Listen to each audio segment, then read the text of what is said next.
விடுதலை சிறுத்தை கட்சியினுடைய தலைவரும் நாடாளுமன்ற உறுப்பினருமான அருமை தோழர் தோல் திருமாவளவன் அவர்களே, இங்கே உரையாற்றி அமர்ந்திருக்கக்கூடிய இந்திய கம்யூனிஸ்ட் கட்சியினுடைய தலைவர்கள் ஒருவரான அருமை தோழர் வீரபாண்டியன் அவர்களே, உரையாற்றி அமர்ந்திருக்கக்கூடிய சட்டமன்ற உறுப்பினர் அருமை தோழர் பாலாஜி அவர்களே, சானுவாசன் அவர்களே, நான் இறப்பதற்கு முன்னதாக ஜனநாயகம் வெல்லட்டும் என்று ஒரு அர்ப்பணிப்போடு இங்கு உரையாற்றி அமர்ந்திருக்கக்கூடிய மருத்துவர் காந்தராஜ் அவர்களே, மூத்த பத்திரிகை ஐயநாதன் அவர்களே, இந்த நிகழ்ச்சியை கலந்து கொண்டிருக்கக்கூடிய அருமை தோழர்களே, நண்பர்களே,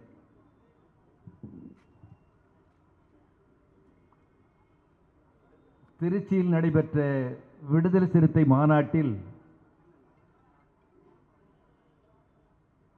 விசிக தலைவர் தோல் திருமாவளவர்கள் ஆற்றிய உரையை நான் ஆன்லைன் மூலமாக பார்த்தேன், கேட்டேன். அங்கே கார்ட்லெஸ் மைக்கை வைத்துக் கொண்டு உரையாற்றுகிற போது தோழர் திருமாவளவன் அவர்கள் உறுதியாக சொன்னார், உறக்கமிட்டு சொன்னார், பாஜக மோடி மிகப்பெரிய ஃப்ராடுன்னு சொன்னார். அந்த வார்த்தை சொன்னார்.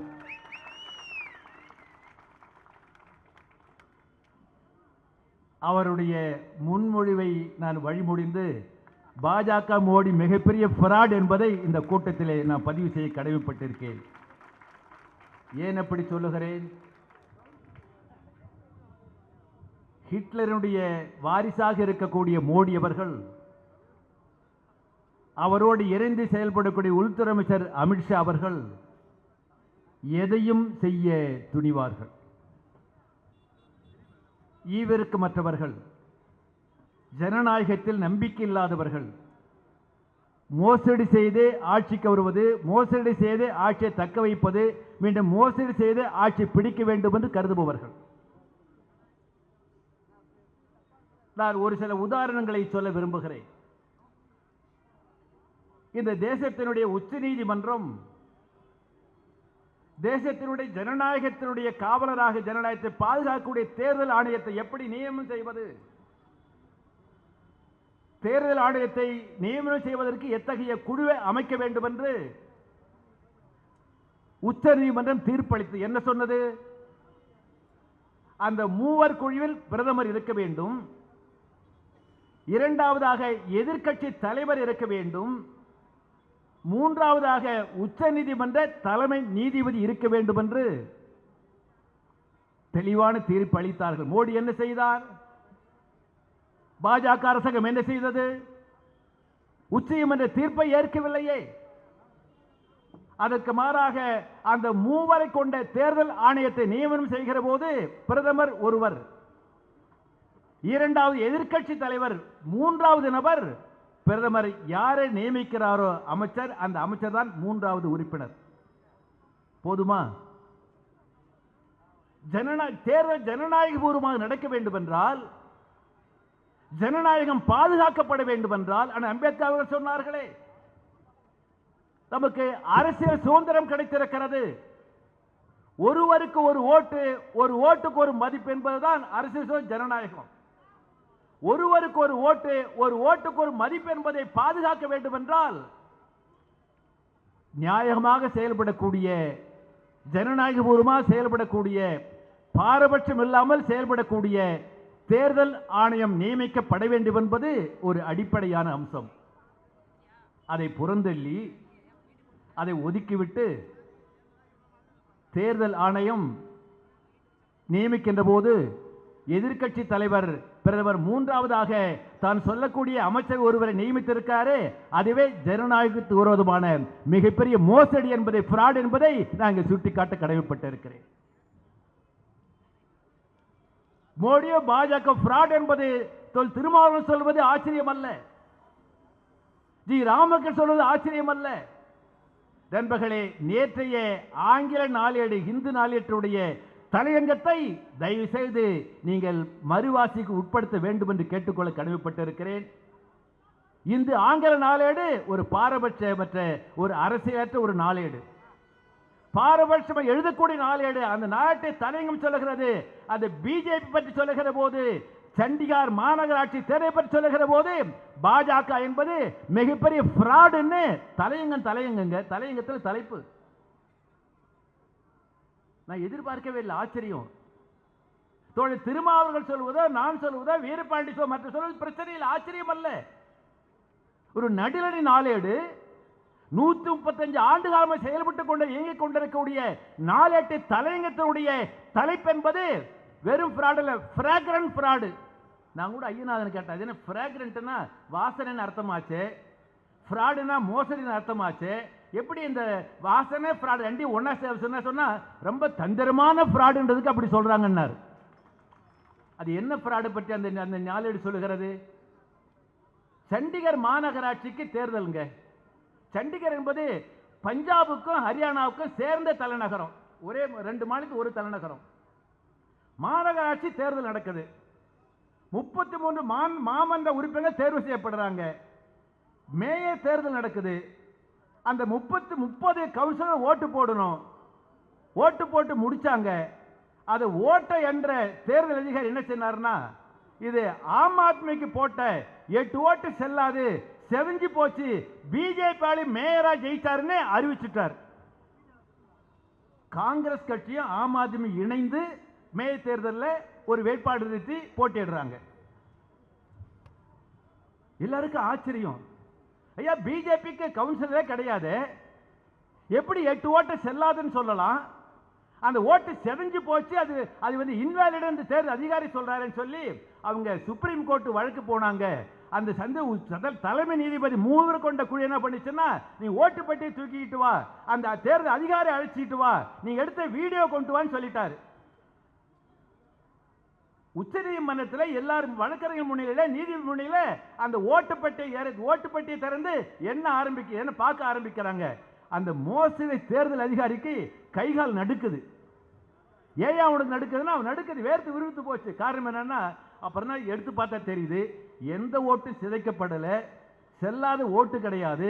ஆனால் தேர்தல் அதிகாரி மோசடியாக ஒரு ஃப்ராடாக ஆம் ஆத்மிக்கு போட்ட 8 ஓட்டை வந்து செல்லாது நிரூபிச்சு பிஜேபி வெற்றின்னு அங்க வந்து அறிவிச்சிட்டார்.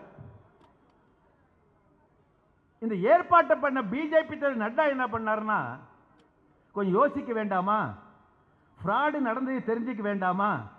உடனே அறிவிச்சாரு, இந்த சண்டிகர் மாநகராட்சியுடைய மேயர் பாஜக வெற்றி இருக்கிறது, இது மோடிக்கு கிடைத்த வெற்றின்னு அறிவிச்சிட்டார். அதை விட ஃப்ராடுன்னு அதை விட பெரிய ஃப்ராடு. அவர் 2 நாள் 3 நாள் உடனே பிஜேபி சார்பாக ஆஜரான வக்கீல் இருக்கிறவங்களை கேட்டான், ஆமாங்க வாக்கு எண்ணிக்கை சரியில்லை, மோசடி நடந்து போச்சு, மறு வாக்கு எண்ணிக்கைன்னு கேட்டான். எவ்வளவு கிரிமினல் பாருங்க. நீதிபதியில் யோஜனை பண்ணாங்க, ஏன் மறு வாக்குப்பதிவு கேட்கிறான், ஏதோ சூட்சம் இருக்கு. அடுத்து பத்திரிகையில் செய்தி வருது, ஒரு 3 ஆம் ஆத்மி கவுன்சிலரை பாஜக விலை கொடுத்து வாங்கிட்டான். அடுத்து மறு வாக்குப்பதிவு ஆரம்பிச்சாச்சுன்னா அந்த 8 கவுன்சிலரை பாஜக விலை கொடுத்து வாங்கிவான். ஆக தேர்தல் மோசடி பண்ணுவான்னு சொல்லி நீதிபதி இனி வந்து மறு வாக்குப்பதிவுக்கு இடமில்லை.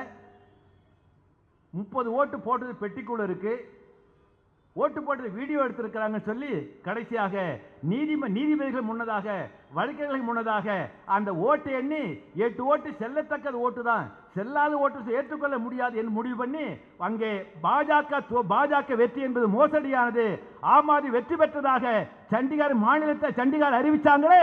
அப்படிப்பட்ட மிகப்பெரிய மோசடி, அந்த மோசடி பேர் வழிகளை நாம் சந்திக்க இருக்கிறோம் தேர்தலில்.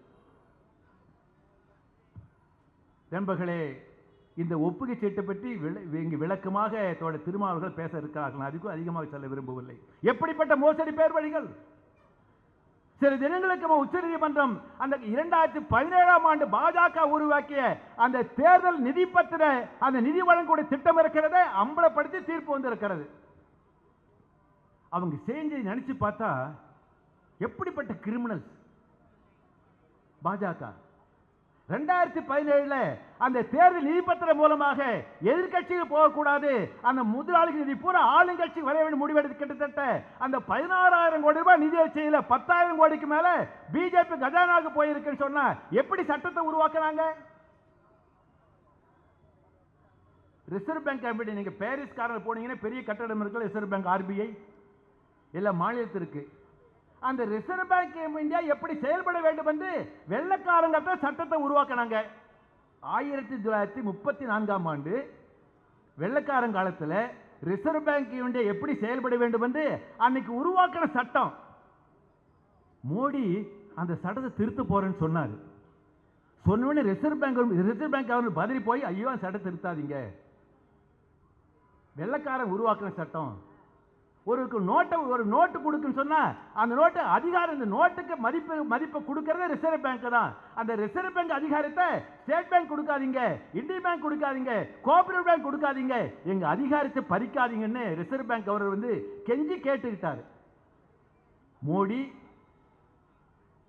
1934ஆம் ஆண்டு வெள்ளக்காரர் உருவாக்கின அந்த ரிசர்வ் பேங்க் சட்டத்தை திருத்திட்டார். ரூபா நோட்டு இருக்கா கையில? அவன் எப்படி ஃப்ராடுன்றது பாருங்க தோழர்களே. ரிசர்வ் பேங்க் என்ன சொன்னார்னா, இந்த நோட்டில் ஒரு வாசகம் எழுதி நான் கையெழுத்து போட்டிருக்கிறேன், ரிசர்வ் பேங்க் கவர்னர் நான் கையெழுத்து போட்டிருக்கிறேன், இந்த அதிகாரம் எனக்கு மட்டும்தான் இருக்கு, இந்த அதிகாரத்தை வேறு யாரும் கொடுத்துடாதீங்க. என்ன அதிகாரம்? I promise to pay the bearer sum of 500 rupees.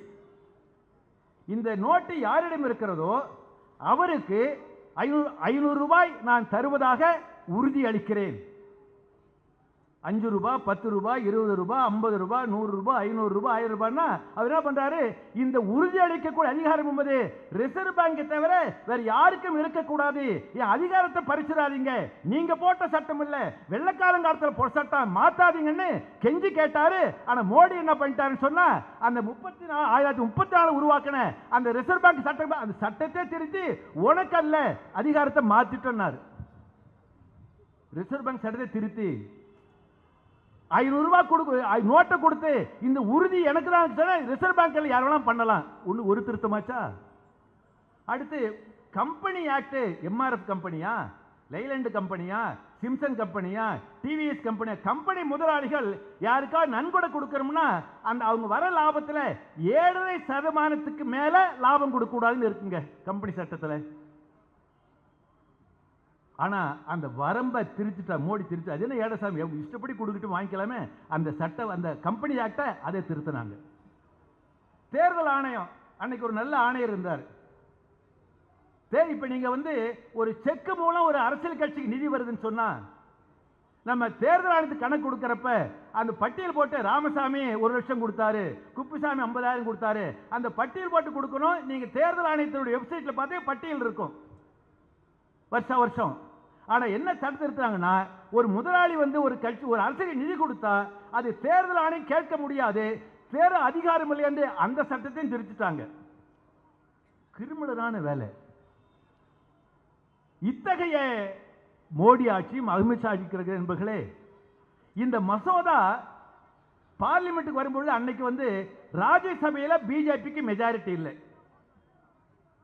லோக்சபாவில் மெஜாரிட்டி, சட்டம் நிறைவேறிடும்.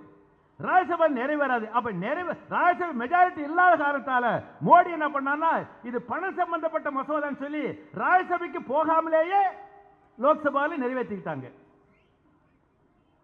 நண்பர்களே, அவ்வளவும் அம்பலப்பட்டு உச்சநீதிமன்றம் அளித்த தீர்ப்பில் அம்பேத்கரை மேற்கோள் காட்டுகிறார்கள். உச்சநீதிமன்ற தீர்ப்பில் மேற்கோள் காட்டுகிற போது அம்பேத்கர் அவர்கள் ஒருவருக்கு ஒரு ஓட்டுக்கு ஒரு மதிப்புன்னு சொல்லக்கூடிய அதை சிதைக்கக்கூடிய மோசடியான வேளையில் இந்த நிதி பத்திர இந்த சட்டம் வந்திருக்கிறது. ஆகவே இது ரத்து செய்யப்படுகிறது. ரத்து செய்யறது மட்டுமல்ல, என்ன உச்சநீதிமன்றம் சொல்லிட்டாங்கன்னா, ஸ்டேட் பேங்க் விட்டு சொல்லிட்டாங்க, மரியாதையா தீர்ப்பளிச்ச 3 வாரத்துக்குள்ள 15 நாளைக்குள்ள இந்த பட்டியல் போற எலெக்ஷன் கமிஷன் கொடுத்துரு. இன்னைக்கு வந்திருக்காருல்ல சென்னைக்கு, சரி, அவருக்கு என்ன சொல்லியிருக்காங்கன்னா, உங்ககிட்ட பட்டியல் வந்த உடனே அடுத்து 1 வாரத்துக்குள்ள பட்டியலை வெளியிடு, நீ வெப்சைட்ல போடுன்னு சொல்லிட்டாங்க. என்ன மோசடி பண்ண போறான்னு தெரியல. நான் உங்களை கேட்டுக்கொள்ள விரும்புவதெல்லாம், ஒரு பாஜக தலைவர், ஒரு அரசியல் கட்சி தலைவராக இருந்தால் கூட அவர்கள் சாதாரண தலைவர்கள் அல்ல, மோசடி பேர்வழிகள். சொல்லப்போன நீங்க வந்து இன்னைக்கு செய்தி வந்திருக்கு, சத்யபால் மாலிக்னு ஜம்மு காஷ்மீருடைய கவர்னராக இருந்தவருங்க. அவர் என்ன சொன்னார்னா, இந்த புல்வாமான்னு ஒரு சம்பவம், கோர சம்பவம் நடந்ததாக தேர்தலை பயன்படுத்தி மோடி ஜெயிச்சார்ல, அதை பற்றி சொல்லுகிற போது இது மத்திய அரசாங்கத்தினுடைய தவறால் நடந்த சம்பவம் சொன்னார். என்ன சொன்னார் தெரியுங்களா? ராணுவ வீரர்கள் ஜம்மு காஷ்மீர் மாநிலத்திலிருந்து தலைநகரம் ஸ்ரீநகருக்கு வரணும்னு கேட்கிறாங்க. பாதியில் தீவிரவாதிகள் இருக்கிறாங்க. ஆகவே அந்த ராணுவர்களுக்கு தேவையான விமானங்களை மத்திய அரசாங்கம் அனுப்ப வேணும்னு கவர்னர் கேட்கிறார். அப்ப கவர்னருக்கு தகவல் தான் கேட்கிறாரு. ஒரு 150 கிலோமீட்டர் ராணுவர்கள் வந்து நீங்க லாரியில வந்தாங்க சொன்னா தீவிரவாதி குண்டு வச்சிருவான், செத்துருவாங்க, பாதிப்பு ஏற்படும். ஆகவே லாரியில வர வேண்டாம், வாகனத்தில் வேண்டாம், விமானத்தை அனுப்புங்க, விமானத்தை கவர்னர் சொல்றாருங்க. ஆனா மோடி அரசாங்கம் விமானம் அனுப்பல. அவங்க லாரியில வந்தாங்க, புல்வாமா விபத்தாச்சு. அப்பதான் சொல்றாரு, இந்த ராணுவர்கள் இறந்ததற்கு பொறுப்பேற்க வேண்டியது மத்திய அரசாங்கம் மோடி என்று அந்த சத்யபால் மாலிக் ஒரு பத்திரிகை கூட்டத்தில் சொல்லிட்டார். நேற்று போற ஒரு வீட்டில் ரெய்டு சிபிஐ ஆமா நடந்துகிட்டு இருக்கு. தோழர்கள் சொல்லிக்கொள்ள விரும்புகிறேன், பாஜக உண்மையான கூட்டணி கட்சிகள் அமலாக்கத்துறை சிபிஐ தான், மற்ற அரசியல் கட்சிகள் இல்லை. ஒரு ஆள் வந்து இதில் மீம்ஸ் போட்டான், நீங்க எல்லாருக்கும் பாரத ரத்னா கொடுக்குறீங்க, இந்த அமலாக்கத்துறைக்கு என்னைக்கு தான் பாரத ரத்னா கொடுக்க போறீங்க, அவங்க உதவி செய்யறாங்க. இப்படிப்பட்ட ஒரு பாச தன்மை கொண்ட மோசடிக்காரர்கள் தலைமை தாங்கக்கூடிய அந்த பாஜக எதையும் செய்வார்கள். அப்படி எதையும் செய்வார்கள் வருகிற போது நாம் மக்களை திரட்டி மக்கள் ஆதரவோடு பாஜக தோற்கடிக்க வேண்டிய ஒரு வாய்ப்பு உருவாகி வருகிற போது அது இந்த மின்னணு வாக்கு இயந்திரத்தினால் கெட்டுவிடக்கூடாது என்பதில் காலை செய்தி வந்திருக்கிறது. உத்தரப்பிரதேசத்தில் காங்கிரசுக்கும் அது மிகப்பெரிய கட்சியாக இருக்கக்கூடிய அகிலேஷ் யாதவுக்கும் ஒப்பந்தம் ஏற்பட்டிருக்கிறது. அங்கே காங்கிரஸ் 17 தொகுதிகளில் அந்த அகிலேஷ் சமாஜ்வாதி கட்சி 63 போட்டியிடுறாங்க. மத்திய பிரதேசத்தில் அந்த சமாஜ்வாதி கட்சி ஒரு சீட்டு கொடுத்திருக்கிறாங்க. இன்னைக்கு செய்தி வந்திருக்கிறது, குஜராத் மாநிலத்தில், ஹரியானாவில், கோவாவில், அந்த பஞ்சாப் எல்லா இடங்களிலும் காங்கிரசுக்கு ஆம் ஆத்மி உடன்பாடு ஏற்பட வாய்ப்பு இருக்கிறது. ஒட்டுமொத்தமாக தென் மாநிலங்களில் பாஜக ஜெயிக்க முடியாது. உத்தரப்பிரதேசம் ஒன்றுபட்டு நிற்கிறாங்க, மத்திய பிரதேசம் ஒன்றுபட்டு நிற்கிறாங்க, குஜராத்தில், டெல்லியில், ஹரியானா ஒன்றுபட்டு நிற்கிறாங்க. சொன்னா பாஜக வீழ்த்த முடியும் என்ற அந்த நம்பிக்கை உருவாகி வருகிற போது ஒரு மோசடி மூலமாக இந்த மின்னணு இயந்திரத்தை வைத்து அவர் வெற்றி பெற்றுவிடக் கூடாது என்ற காரணத்திற்காக மின்னணு இயந்திரத்தை முற்றாக நாம் மாற்ற முடியாது சொன்னால் கூட இங்கே பெரியவர்கள் சொன்னது போல அதை உத்தரவாதப்படுத்தக்கூடிய அடிப்படையில் ஒப்புகை சீட்டு இருக்கிறது. அந்த மின்னணுவில் கிடைக்கக்கூடிய வாக்குகளையும் ஒப்புகை சீட்டினுடைய வாக்குகளையும் இரண்டையும் எண்ணி பார்த்து பிறகுதான் முடிவை அறிவிக்க வேண்டும் என்பதோடு மட்டுமல்ல, எந்த சின்னத்திற்கு வாக்களிக்கிறோமோ அந்த வாக்களித்த பிறகு கண்ட்ரோல் யூனிட் ஒப்புகை சீட்டில் முரண்பாடு இருக்கக்கூடாது, வேறு மோசடிக்கு வழி இருக்கக்கூடாது அடிப்படையில் தான் இன்று காலையிலே தேர்தல் ஆணையம் சந்திக்கிற போது மார்க்சிஸ்ட் கம்யூனிஸ்ட் கட்சியின் சார்பாக தீர்மானம் கோரிக்கை வைத்திருந்தாரோ 100% ஒப்புகை சீட்டை முறை கொண்டு வரப்பட வேண்டும் என்ற அடிப்படையில் மார்க்சிஸ்ட் கம்யூனிஸ்ட் கட்சி மனு கொடுத்திருக்கிறது, வேறு சிபிஐ மனு கொடுத்திருக்கிறது. அடிப்படையில் நண்பர்களே, நாம் வரக்கூடிய தேர்தலிலே இங்கே மக்களை திரட்டுவது மட்டுமல்லாமல் அந்த தேர்தல் நடைபெறுகிற போது தேர்தல் ஆணையம் என்பது 100% ஒப்புகை சீட்டை அந்த அடையாள அடிப்படையாக வைத்தான் தேர்தல் முடிவு அறிவிக்க வேண்டும் என்று அறிவிக்க வேண்டும் என்று கோரக்கூடிய முக்கியமான கோரிக்கை வைத்து நடக்கக்கூடிய ஆர்ப்பாட்டத்தை மார்க்சிஸ்ட் கம்யூனிஸ்ட் கட்சி சார்பாக முழுமையாக ஆதரிப்பதோடு இந்த முழக்கத்தை நாங்கள் முன்னெடுத்து செல்வோம் என்று வாய்ப்புக்கு நன்றி விடைபெறுகிறேன். நன்றி, வணக்கம்.